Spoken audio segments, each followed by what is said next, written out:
Hey guys, Romansliders here. It's the 29th of September 2012 and I'm here with this week's Q&A.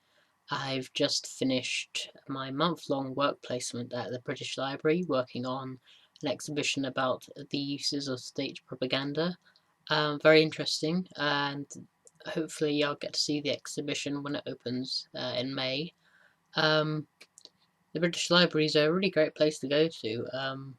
It's definitely, when you step inside, it's like going into a completely different world. There's so much knowledge there, and the building from the outside looks quite strange. But once you go inside, you can understand why it looks the way it does. So, if you get a chance, definitely go to the British Library if you can, because it's a great place. The first question is from Royal Duke Jam, who wants to know the saddest or scariest or funniest moment in a video game that I've played. I'd have to say the most poignant or touching moment I've played in a video game would be at the very end of Ocarina of Time, when Link and Zelda meet at the end, and I think it's such a wonderfully understated ending, and the fact that they just see each other at the end, back in the Hyrule Courthouse, and there's no dialogue. That's exactly where it ends, and it's it's just really wonderful to see. That's such a great emotional payoff after an epic time travel quest lasting across 7 years, and you really feel that a bond that has been created between two very different people who otherwise would have nothing to do with each other. You feel that this bond has solidified them, and it's just a wonderful emotional payoff. It's a great place to end. Um, it's a shame it wasn't continued onward in a Majora's Mask, but that was an excellent game of its own right. Although I suppose in a way that game it does continue a thread from Ocarina of Time with Link trying to find Navi, but it doesn't really happen. But going back to Ocarina of Time, one of the best games ever made, obviously, and a fantastic ending, and very greatly understated. So I'd have to say that would be the most touching moment I've experienced in a video game. The next question is from Power Ranger Ernie, who wants to know, will I be watching Power Rangers Megaforce next year, as it's the 20th anniversary of Power Rangers? I'll probably check it out. Megaforce comes out next year in 2013, and from what I've read, is going to feature some of the older Rangers from previous series. And there have been a lot of series of Power Rangers, but someone like me who grew up in the 90s, the one that I fondly remember is the Mighty Morphin Power Rangers, which is, of course, the first Power Rangers series, and in my estimation, and in many people's eyes, is the best incarnation of the Power Rangers. And the thing is, they did several seasons before they decided to do a completely new cast, a new plot every year. Which in some ways is a shame, because they, from a show perspective, there's not much character development if you're going to do a completely new story each year with a new cast.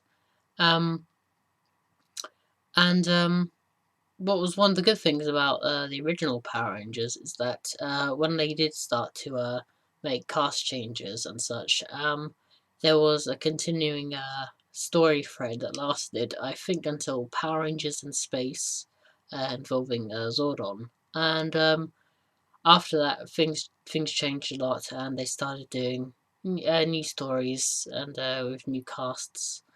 So after that, I sort of lost interest in Power Rangers for a long time.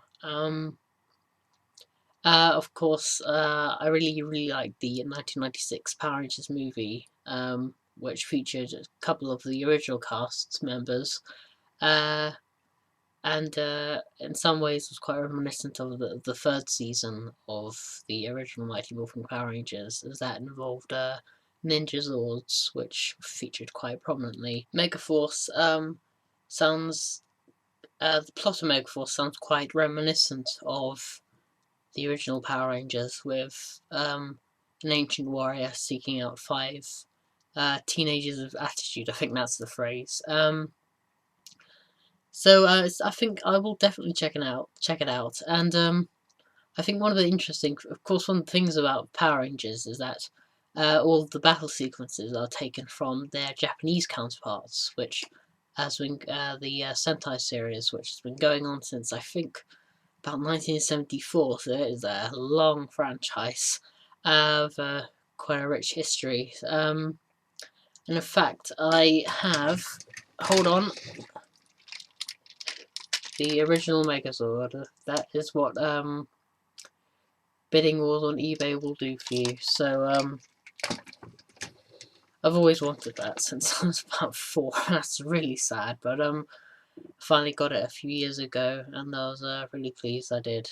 So to go back to the question, I will check out Power Rangers Megaforce to see what it's like, and we'll see what happens. The last question is from Expert Gamer 360, who wants to know, what is my favourite console exclusive game? My favourite console exclusive is God of War 3 for the PlayStation 3.